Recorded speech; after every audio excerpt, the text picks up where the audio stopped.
T'as vu la taille qu'il fait? Un dauphin est une proie inestimable. Quand un requin a l'occasion de manger un dauphin, il ne se fait pas prier. En réalité, c'est une proie extrêmement prisée des requins. Comme beaucoup de mammifères marins, le corps du dauphin contient de la graisse qui procure une grande quantité de nutriments. D'après les blessures du dauphin, il semble qu'il aurait été attaqué par derrière et par en dessous. Il vient de passer avec le dauphin dans sa gueule. Comment le requin a-t-il trompé la vigilance du dauphin? Les dauphins sont des animaux très rapides. Ils peuvent semer un requin facilement, surtout au large ou en profondeur.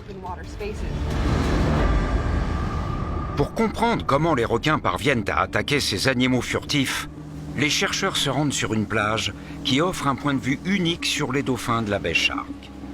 Nous sommes actuellement à la plage de Monkey Mia, dans la baie Shark. Depuis 20 ans, les interactions entre les requins et les dauphins font l'objet de recherches dans les domaines de l'écologie et de la biologie. Les dauphins sont arrivés dans les années 60 quand des pêcheurs leur ont offert du poisson.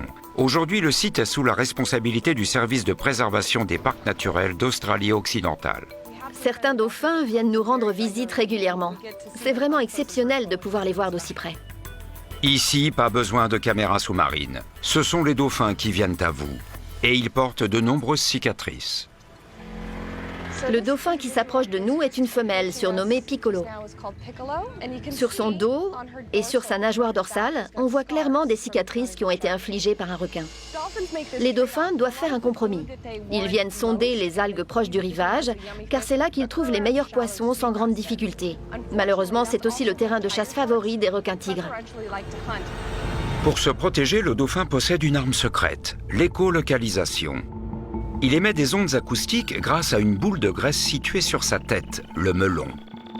Les ondes acoustiques rebondissent et forment dans le cerveau du dauphin une image de son environnement. L'écolocalisation permet au dauphin de voir dans le noir ou dans un environnement peu éclairé. C'est un peu comme un radar ou un sonar. Mais ce super pouvoir a ses limites. Un peu comme le faisceau d'une lampe torche, le sonar permet au dauphin de ne voir que devant lui et sur les côtés. Par conséquent, s'il se fait attaquer par derrière ou par en dessous, il ne verra pas le prédateur arriver.